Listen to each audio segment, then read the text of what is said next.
Bienvenue sur edukia.com, la plateforme sur laquelle tu prépares ta réussite et ton avenir professionnel. Je suis Ina et sur celle-ci, je t'accompagne pour que tu puisses préparer un avenir qui te ressemble. Alors surtout n'hésite pas à t'abonner et à partager autour de toi pour plus de contenu. Alors aujourd'hui, on a le plaisir d'avoir avec nous Ibrahim. Ibrahim qui est architecte. Son métier est très plébiscité sur Edukia. Alors c'est un plaisir de l'avoir avec nous aujourd'hui pour en parler. Alors si tu rêves d'un métier qui mêle art mais aussi technique, tu es au bon endroit, reste connecté et regarde ça. Je suis Soro Domain Ibrahim Nivigué. Je suis architecte, diplômé de l'école africaine des métiers de l'architecture de l'urbanisme depuis 2015. Donc actuellement, je suis associé gérant du cabinet Baobab Architecte.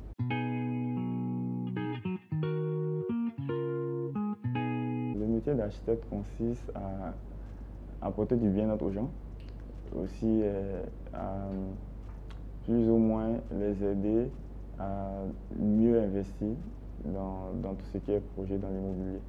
Et quand je dis apporter du bien-être, c'est à travers des bâtiments, bien sûr, voilà, le confort. Et puis, parce que quand vous investissez dans quelque chose, quand vous n'avez pas pour votre argent, c'est assez compliqué. Donc, quand on parle d'investissement, c'est le fait d'investir dans un projet, soit pour nous-mêmes, ou soit pour l'immobilier, essayer d'avoir des revenus dans le monde de l'immobilier.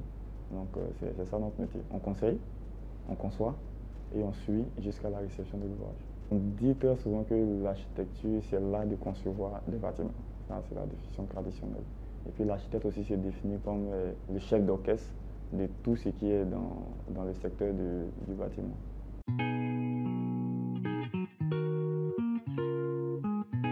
Je voulais surtout faire du génie civil. C'est vrai qu'il y a une confusion très souvent entre le génie civil et l'architecture. Voilà. Le génie civil, c'est tout ce qui concerne la structure et le corps d'état technique d'un bâtiment. L'architecture, c'est tout ce qui relève de l'art dans le secteur du bâtiment. Voilà. Donc moi, à la base, je voulais plutôt faire du génie civil. Et donc quand je me suis renseigné, j'ai compris que dans le domaine du bâtiment en général, celui qui chaperonne, c'est l'architecte. Donc j'ai dit, bon, après, pourquoi pas. Dans un bâtiment, si on est dans un projet classique, quand le maître d'ouvrage, c'est le client qui nous appelle maître d'ouvrage, quand il nous contacte, il dit, il veut un projet, on commence déjà la discussion sur son programme. C'est-à-dire, qu'est-ce qu'il veut faire? Je veux 2 chambres, je veux 3 chambres, je veux...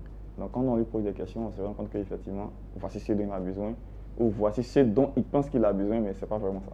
Donc, quand on définit le programme, nous, maintenant, l'architecte, on fait la conception.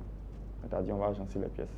La cuisine par rapport au garage, la cuisine par rapport à la salle à manger, les chambres, les interactions, les toilettes, la toilette visiteur, où est-ce pour... Voilà, ces éléments-là, nous, on les définit. L'architecte définit ça. Il définit aussi tous les éléments de définition. Le carrelage, et la peinture, les sanitaires, comment on les pose, comment on ouvre la porte.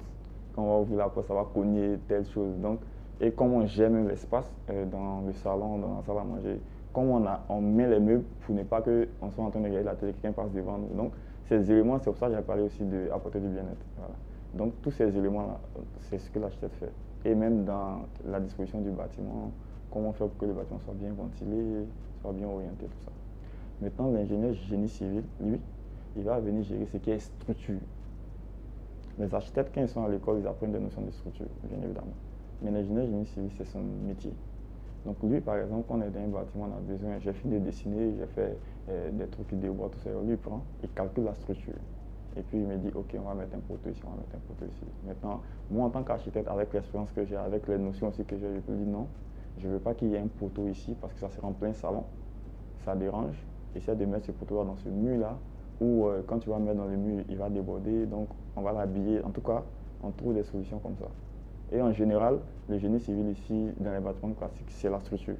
Mais sans le génie civil, en général, il y a la structure, il y a la plomberie, il y a l'électricité, voilà. C'est tout ce qui est code d'état technique. Donc on fait la différence entre code d'état technique et code d'état architecturaux.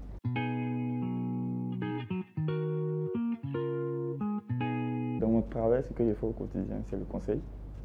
Et la conception, c'est-à-dire la conception en termes de dessin. Voilà, en termes de dessin, en termes de recherche architecturale. Et puis le suivi des chantiers.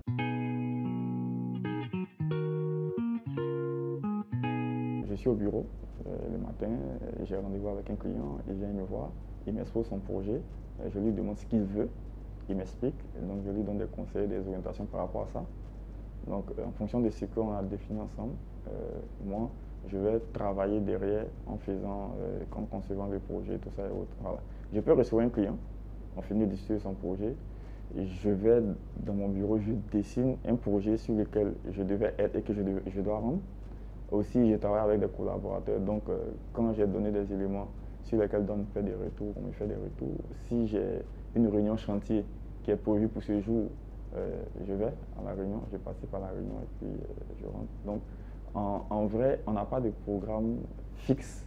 C'est très compliqué parce qu'on est très flexible sur les rendez-vous, le dessin nous-mêmes, les retours qu'on a de nos collaborateurs et puis aussi la visite des chantiers. Donc, c'est tout ça qu'on fait. Donc, chaque jour, on essaie d'agencer de sorte à ce qu'on puisse être le moins épuisé possible.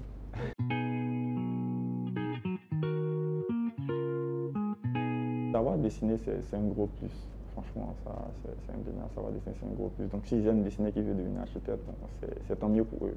Voilà. Après, il va falloir développer d'autres compétences parce que seul le dessin ne pourra pas leur permettre en fait, d'être un excellent architecte.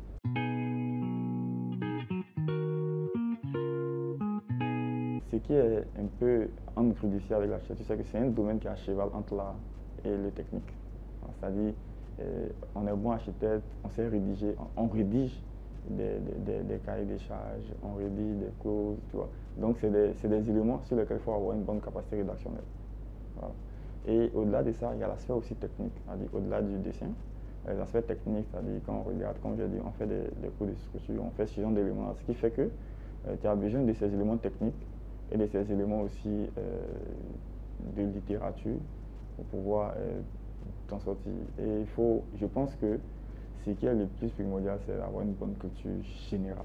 Voilà, c'est pas mal d'aspects. Parce que vous imaginez que on travaille pour des médecins, on travaille pour des notaires, on peut concevoir une église, on peut concevoir un centre culturel. Donc, quand vous devez concevoir un projet, vous devez savoir comment ça fonctionne. Quand je construis un hôpital, comment ça fonctionne? C'est quoi le process de base? Si je ne connais pas, je ne pourrais pas. Donc, naturellement, on va poser des questions. Mais quand on a une base derrière générale, en culture générale, ça permet d'aller plus vite.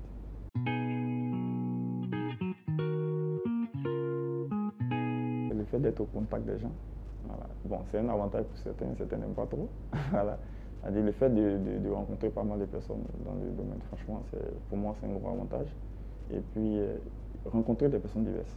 Voilà. Déjà, même depuis l'école.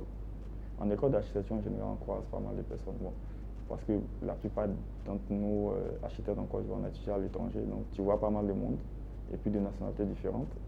Nous, par exemple, qui étant à l'IAMO, tu as plus ou moins toutes les nationalités de l'Afrique subsaharienne. Ça te permet de connaître sur les pays, et franchement, ça te permet aussi de garder des liens très forts. Aujourd'hui, je vais au Cameroun, je n'ai rien, j'appelle quelqu'un, donc franchement, ça c'est super. Et au quotidien aussi, on croise pas mal de personnes. Comme j'ai dit, on travaille dans plusieurs secteurs. On a des clients divers. Donc, quand tu croises un médecin, quand tu croises un avocat, quand tu croises un styliste, en tout cas, en fonction des personnes que tu croises, tu apprends, tu t'enrichis d'eux.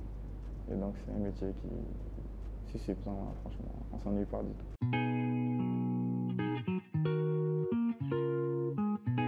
Il est prenant. Ouais, franchement, c'est un métier qui prend parce que on ne dit pas que j'ai arrêté d'être architecte, quoi. Voilà.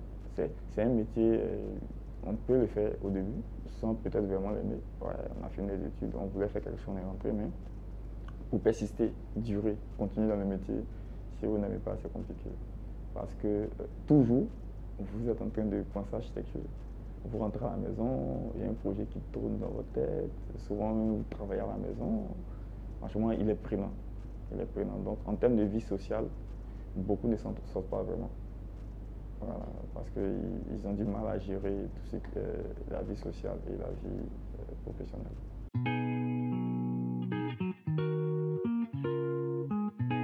En vrai, il y a une bonne culture générale. Voilà, et puis aimer apprendre. Voilà, aimer apprendre, c'est très important. Savoir dessiner, c'est un plus. Voilà, savoir dessiner, c'est un plus. Je pense que si on a ces éléments-là avec un peu de motivation, on peut le faire.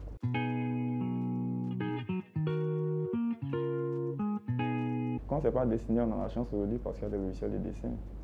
C'est-à-dire, aujourd'hui, avec le logiciel de dessin, tu as une idée en tête, tu peux essayer de la modéliser avec un logiciel de dessin.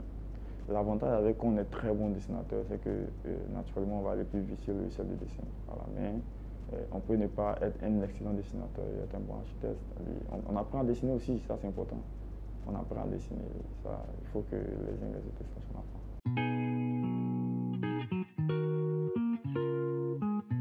À l'école d'architecture, il y a ce qu'on appelle le dessin technique, c'est la géométrie et tout ça.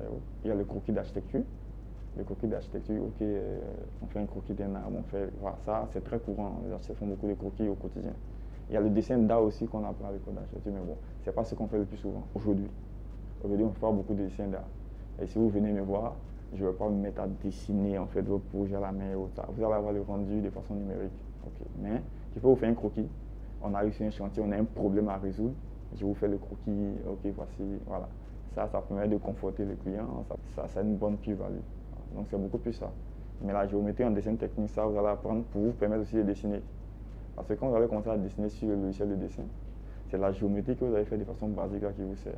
Donc quand vous maîtrisez ces outils de dessin basiques, quand vous arrivez sur le logiciel de dessin, en général, vous êtes performant.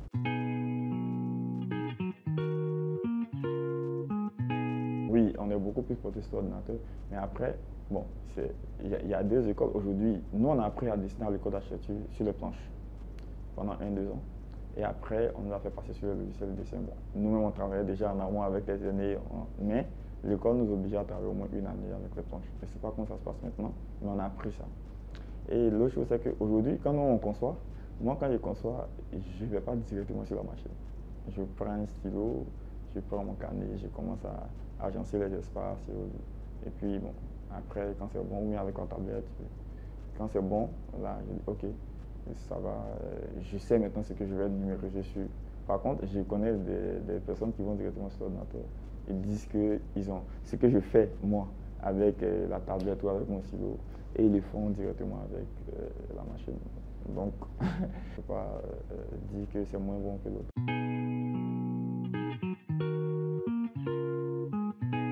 J'ai eu un baccalauréat CIC et après j'étais en première année en physique chimie à l'université Cody. J'ai fait le concours scientifique, j'ai fait le concours et j'ai été admis à l'école. Et bon, les maths, franchement, à l'école d'architecture, ça compte beaucoup. Quand on rentre à l'école d'architecture, à la composition, parmi les coefficients, le dessin et les mathématiques étaient les plus grands. Voilà. Et le français venait après et autres. Donc les maths comptent beaucoup, déjà pour entrer à l'école. Parce que quand vous allez faire des cours comme des calculs de structure et autres, franchement, les maths, les physiques vont vous aider plus ou moins. Si vous n'avez pas de bonnes notions, ça sera compliqué. Voilà. On n'a pas besoin d'être excellent, mais il faut avoir de bonnes notions. Une personne qui n'a pas fait un bac scientifique à l'école d'architecture, il va galérer. Voilà. Surtout que quand vous ne faites pas de bac scientifique, dans le système classique ici en Côte d'Ivoire, vous ne faites pas trop de physique, alors que ça compte aussi pour beaucoup. Je pense qu'aujourd'hui, à l'école d'architecture de Lomé, au concours, vous avez un bac littéraire, vous ne rentrez pas en architecture. Nous, on avait un bac scientifique, ça allait, on avait fait une première année à l'université, on s'en sortait, tu vois. Mais après, ceux qui avaient fait des bacs littéraires, il y avait très peu, en tout cas chez nous. Mais par contre, dans la filière urbanisme, qui était une filière qu'on faisait aussi, les gens avec des bacs littéraires s'en sortaient parce qu'ils faisaient moins de physique. Mais en école d'architecture, c'est compliqué, c'est pas impossible. Voilà. Surtout si tu as fait un bac A1, ça va. Voilà. Et moi, je dis toujours aussi, dans le milieu universitaire, dès lors qu'on est motivé, pour moi, ça va.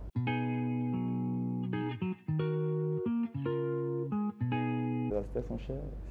C'est ce qui revient le plus souvent. C'est ce qui est le plus courant. Les architectes sont chers. Ouais. Les gens aussi ont tendance à penser que quand tu vois un architecte, il doit être vieux. Il doit avoir 50 ans, tout ça. Bon, après, le premier cliché sur le fait que les architectes soient chers, bon, je pense que c'est une méconnaissance de ce qu'on fait. Et on ne sait pas vraiment ce qu'on fait. Donc c'est un peu compliqué pour eux aussi de savoir. On dit que combien nous payer. Et même quand on leur dit aussi combien payer, les gens, ils sont beaucoup plus focus sur le fait de dépenser en ce qui est mécanique, mais pas dépenser en ce qui est intellectuel. C'est-à-dire quand ils payent du ciment, ils le voient. Quand ils payent une brique, ils le voient. Quelqu'un qui fait la réflexion au départ, il ne voit pas plus ou moins la plus-value pour plusieurs d'entre eux. Mais bon, ce qui est bien, c'est que rarement, des gens nous contactent, ils viennent travailler avec nous et ils repartent, ils ne reviennent plus, ça c'est rare. Quand une personne a déjà travaillé avec un architecte, en général, il revient. Il paraîtrait que les gens pensent que les architectes sont de la franc-maçonnerie, ils ont une loge secrète, c'est pour ça qu'on parle d'ordre. Bon, on entend ça souvent, mais bon. Après, je me souviens que moi, dans le temps, on avait une chevalière qu'on a quitté l'école, notre promotion a créé des trucs. Donc, quand les gens voyaient la bague architecture, les gens faisaient le lien et moi je ne comprenais pas. On dit, ah, j'ai dit, bon, ok, c'est que je vais les fatiguer avec. Donc, il y a un peu ça aussi, c'est pas très courant. Je pense que les gens le disent dans le couloir, mais on n'entend pas. Ce qu'on entend le plus, c'est vous êtes cher, alors que c'est un pourcentage par rapport à ce qu'on doit faire.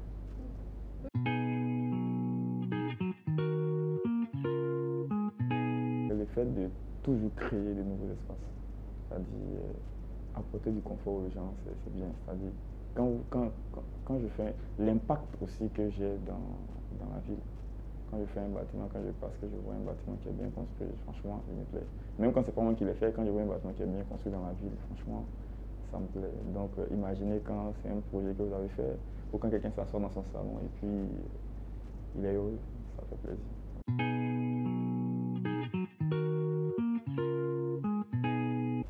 Un nouveau pont. Ah ouais, c'est un beau pont. Nous, on voyait le pont déjà dans sa construction, on voyait la cathédrale, on voyait la lecture. Bon, c'est vrai, nous, on est dans le domaine de l'architecture et de l'urbanisme. On conçoit des ponts, tout ça. Donc, nous, on a un œil différent. Allez, nous, moi, la lecture que je faisais du pont déjà avec la cathédrale, franchement, c'était magnifique.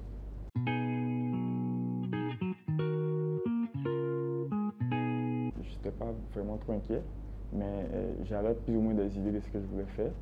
Voilà. À la base, je m'étais dit que je voulais être soit pilote, soit être architecte, tout ça et autres.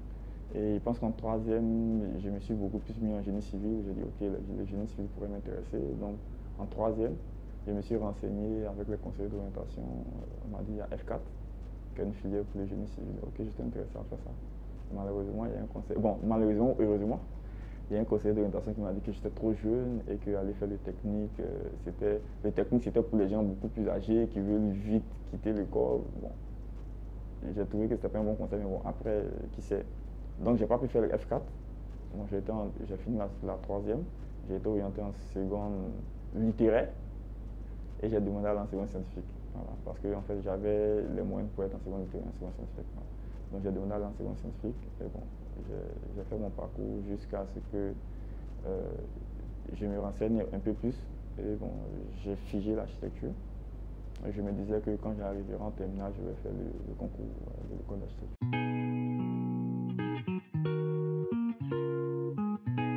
Actuellement, la moyenne doit tourner autour de 300. Voilà, je pense que la moyenne doit tourner autour de 300, je pense.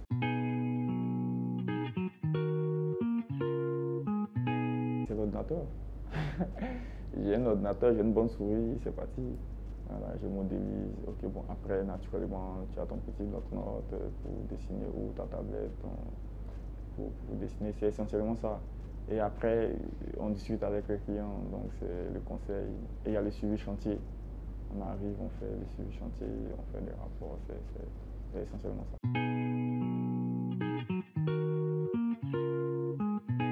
Ah, on travaille beaucoup en équipe. Beaucoup en équipe. C'est important aussi d'avoir ce sens de l'organisation et ce sens du détail.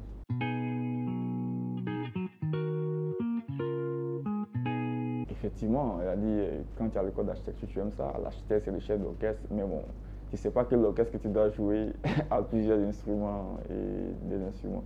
Parce que le niveau de détail auquel on doit aller dans la profession, ça fait peur, mais bon, c'est passionnant. Quand on le fait une, deux fois, après, ça passe.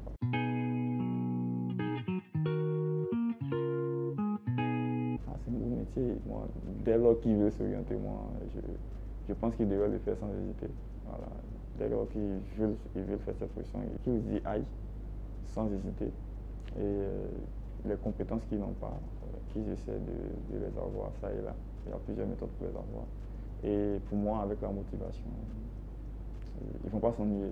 Qu'ils le sachent, ils ne vont pas s'ennuyer.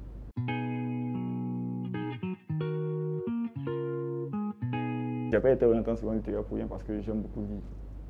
Donc, de mes lectures et puis de l'expérience que j'ai eue avec les gens, je connais beaucoup de personnes qui sont orientées dans des domaines qui ne voulaient pas tout ça parce qu'ils ont vite choisi. Et j'ai lu un document, un livre, qui expliquait en fait cet état-là, c'est-à-dire la plupart des jeunes choisissaient à un moment où ils n'étaient pas, pour eux, ils n'étaient pas encore bien prêts, surtout qu'ils ne sont pas à l'âge adulte, il choisit parce qu'il y a un petit truc qui lui plaît, il y va. Et étant là-bas, il n'est pas à l'aise. En fait, voilà. Donc, pour moi, quand quelqu'un n'a pas ce qu'il veut faire, quand il est en seconde, il va arriver en terminale. Et en fonction de maintenant ses compétences, parce qu'il n'a pas un truc vraiment en tête, non, en fonction de ses compétences qu'il a, que ce soit dans ce qui est littérature, dans ce qui est sciences, ou dans tout ce qui est travaux manuels et autres, il pourra s'orienter vers un métier qui lui sert. Je suis sûre que comme moi, tu as appris énormément de choses sur le métier d'architecte. Alors si tu rêves de signer les plus grands bâtiments du pays, je t'invite à laisser des commentaires et à nous en faire part. On a hâte de te lire. En attendant, moi je t'invite à t'abonner et à partager la vidéo autour de toi. Et je te dis à très vite sur edukia.com.